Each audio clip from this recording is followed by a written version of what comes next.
श्रीमन्महागणाधिपतये नमः। श्रीसरस्वत्यै नमः। श्रीगुरुभ्यो नमः। मूकं करोति वाचालं पङ्गुल्लङ्घयते गिरिं यत्कृपातमहं वन्दे परमानन्दमाधवं। गोपालकृष्ण भगवान की जय। गोपालकृष्ण भगवान की जय। गोपाल कृष्ण भगवान की जय।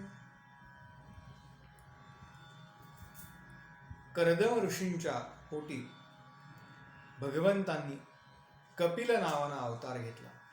त्या कपिल अवताराची कथा आज आपण श्रवण करणार आहोत.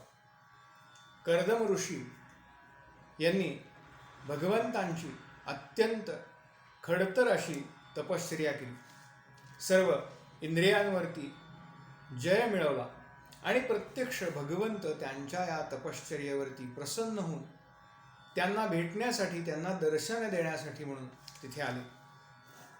आणि भगवंतांचं दर्शन झाल्यानंतर ह्या कर्दम ऋषींना आनंदाचे अश्रू आले, कारण प्रत्यक्ष भगवंत समोर उभे आहेत. त्यांच्या नेत्रामधून अश्रू वाहत आहेत आणि ह्या अश्रूंचं एक सरोवर निर्माण झालं. त्याला बिंदू सरोवर असं नाव आहे. आज सुद्धा सिद्धपूरजवळ हे सरोवर आहे.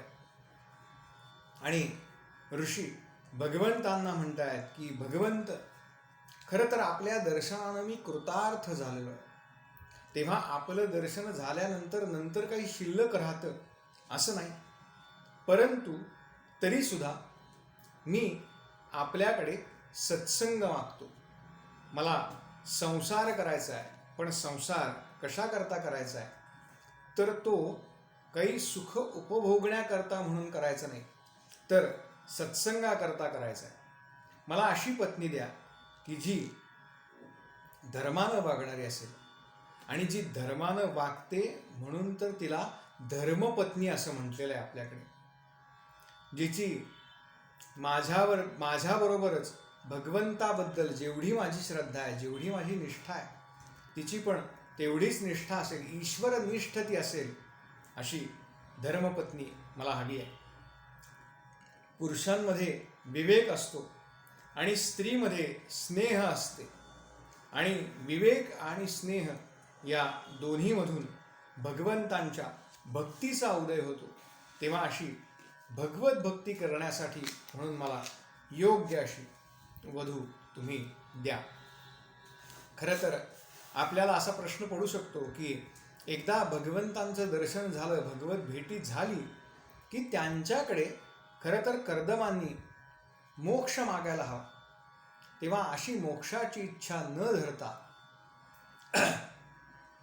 अशी गोष्ट का मागितली, तर त्यावर कर्दम ऋषींचं असं मत आहे की ते म्हणतात की अनेक जन्मजन्मांतरीच्या वासना ह्या आपण आपल्या बरोबर घेऊन पुढचे जन्म आपल्याला मिळत असतात. तेव्हा काम वासना अशी आहे, ती अनेक जन्मांपासून आपल्या अंतःकरणामध्ये कुठेतरी सूक्ष्म पातळीवरती स्थिर असते, आणि ती उपभोगली, योग्य तो तिचा उपभोग केला, योग्य त्याची संतुष्टी केली की त्याच्यानंतर माणसानं मुक्तीची इच्छा धरावी. म्हणून कारण ती जर सुप्त ठेवली तोपर्यंत मुक्ती नाही. भगवंत तथास्तु म्हणाले, आणि म्हणाले तुम्हाला योग्य अशी पत्नी मिळेल. भगवंतांनी तिथी सांगितली, त्या दिवशी मनु महाराज स्वतः तुमच्याकडे येतील आणि आपली कन्या देवहूती ही तुम्हाला अर्पण करतील, आणि मी स्वतः आपल्या पोटी जन्म घेणार आहे. का? कारण मला सांख्यशास्त्राचा म्हणजे तत्त्वज्ञानाचा विश्वाला उपदेश करायचा आहे, आणि त्याच्यासाठी म्हणून मी पुत्र रूपाने तुमच्या इथे अवतार घेणार आहे. आणि मनु महाराज जे होते त्यांची पत्नी शतरूपा, हिला प्रियव्रत आणि उत्तानपाद असे 2 पुत्र होते. आणि त्याचबरोबर अकुती, देवहूती आणि प्रसूती अशा 3 कन्या होत्या. अकुतीचा विवाह रुची नावाचे जो ऋषी आहेत त्यांच्याशी झाला होता, आणि आता देवहूतीसाठी वर शोधावा ह्या विचारानं हे मनु महाराज चिंताक्रांत आहेत. त्यांना चिंता लागली आता आपल्या कन्येचा विवाह कोणाशी करावा. त्याच वेळेला देवर्षी नारद त्या ठिकाणी आले आणि त्यांनी सांगितलं की हे मनु महाराज, तुम्ही आपली जी कन्या आहे ती कर्दम ऋषींना द्या. त्यावेळेला मनु महाराज आणि राणी शतरूपा आणि त्याचबरोबर त्यांची ही कन्या आहे ती सुद्धा कर्दम ऋषींकडे भेटण्यासाठी म्हणून गेले. त्यावेळेला कर्दम ऋषींनी हिची परीक्षा पाहिली आहे बरं का. म्हणजे वधू परीक्षा हा जो प्रकार आपल्याकडे आहे ना, तो फार पुरातन काळापासून चालत आला. ज्यावेळेला कर्दम ऋषींच्या आश्रमामध्ये त्यांच्या कुटीमध्ये हे तिघेजण गेले, त्यावेळेला कर्दम ऋषींनी 3 आसनं यांना बसण्यासाठी दिली. एक मनु महाराजांकरता, एक राणी शतरूपेकरता आणि तिसरं आसन जी आपली वाग्दत्त वधू आहे देवहूती तिच्याकरता. आणि देवहूती असा विचार करते की हे माझे होणारे यजमान आहेत, तेव्हा यांनी दिलेल्या आसनावरती मी कसं काय बसावं. पण त्यांनी दिलेल्या आसनावरती जर मी बसले नाही तर तो एक ऋषी म्हणून त्यांचा अपमान.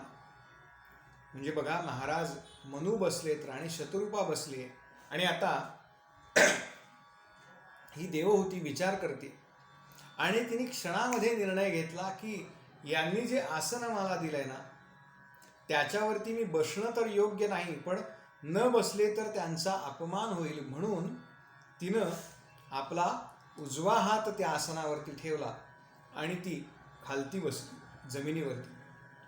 तिच्या एवढ्याशा कृतीनं कर्दम ऋषींनी तिची जी परीक्षा घेतली त्या परीक्षेमध्ये ती एका अर्थानं पास झाली आणि ते म्हणाले की आपल्या कन्येशी विवाह करण्याची माझी तयारी आहे, परंतु माझी एक अट आहे.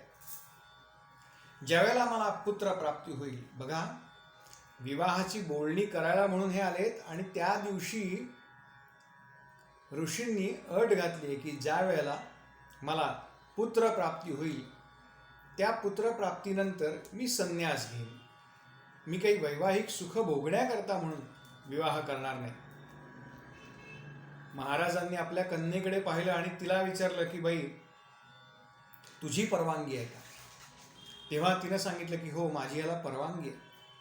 आणि मग कर्दम ऋषींचा विवाह देवहूतीशी झाला आणि त्यांना कन्यारत्न प्राप्त झालं. ऋषींनी विचारलं की मी आता संन्यास घ्यायला चाललेलो आहे, तेव्हा तुझी परवानगी दे. तेव्हा देवहूती सुद्धा हुशार आहे. ती म्हणाली, स्वामी तुम्ही म्हणाला होतात की मला पुत्र प्राप्त झाल्यानंतर मी संन्यास घेणार आहे. तेव्हा ही कन्या झाली आहे, त्यामुळे जोपर्यंत पुत्र होत नाही तोपर्यंत तुम्हाला संन्यास घेता येणार नाही. कर्दम ऋषी म्हणाले ठीक आहे. आणि पुढे ह्या कर्दम ऋषींना आणि देवहूतीला एका पाठोपाठ एक अशा 9 कन्या झाल्या असा उल्लेख आहे. भागवतामध्ये ज्या 9 कन्या झाल्या असा उल्लेख आहे ना, त्या 9 कन्या म्हणजे 9विधा भक्ती आहेत. केवळ स्त्री आणि पुरुष असा विषय भागवतामध्ये नाहीच. त्या 9 भक्ती आहेत आणि 9 भक्ती ज्यावेळेला सिद्ध होतात त्याच्यानंतर भगवंत अवतार घेतात. आणि भगवंतांनी कपिल मुनींना एकदा स्वप्न दृष्टांत दिला की आता मी कपिल रूपाने अवतार घेणार आहे, तेव्हा माझं तेज मी तुझ्यामध्ये साठवून ठेवतो. त्याच्यानंतर यथायोग्य ते तेज देवहूती मातेमध्ये संक्रमित झालं. त्या 9 कन्या मोठ्या होत होत्या आणि भगवंतांचं तेज जे होतं ते मातेमध्ये संक्रमित झालं आणि यथायोग्य कपिल भगवंतांनी अवतार घेतला. या 9 कन्यांचा विवाह झालाय असा उल्लेख आहे. आणि त्याच्यानंतर कर्दम ऋषींनी कपिल मुनींची, कपिल भगवंतांची आज्ञा घेतली, आपल्या पत्नीकडनं आज्ञा घेतली. तिला विचारलं की आता तुझं जे म्हणणं आहे, ज्यासाठी आपण विवाह केला होता ते पूर्ण झालं आहे, तेव्हा आता मी संन्यास घेण्यासाठी मला परवानगी दे. देवहूतीनं सुद्धा कर्दमांना परवानगी दिली. आणि त्याच्यानंतर एक दिवस देवहूतीनं कपिल भगवंतांना प्रश्न विचारला. तो प्रश्न असा आहे, तिनं कपिल भगवंतांना काय विचारलं हे आपण पुढच्या काही कथांमधून श्रवण करणार आहोत. श्रीमद भागवतातल्या या महापुराणातल्या कथा श्रवण करण्यासाठी अधिकाधिक लोकांना ह्या कथा यज्ञामध्ये सामील करून घेण्यासाठी या चॅनलला लाईक करा. अधिकाधिक लोकांपर्यंत या कथा पोचाव्यात म्हणून त्या शेअर करा. आणि आपल्यापर्यंत कथा योग्य वेळेमध्ये यावी, नवनवीन विषय जे चालणार आहेत ते आपल्यापर्यंत पोचावे, याच्याकरता हा चॅनल सबस्क्राईब करा. तोपर्यंत गोपाल कृष्ण भगवान की जय, गोपाल कृष्ण भगवान की जय, गोपाल कृष्ण भगवान की जय.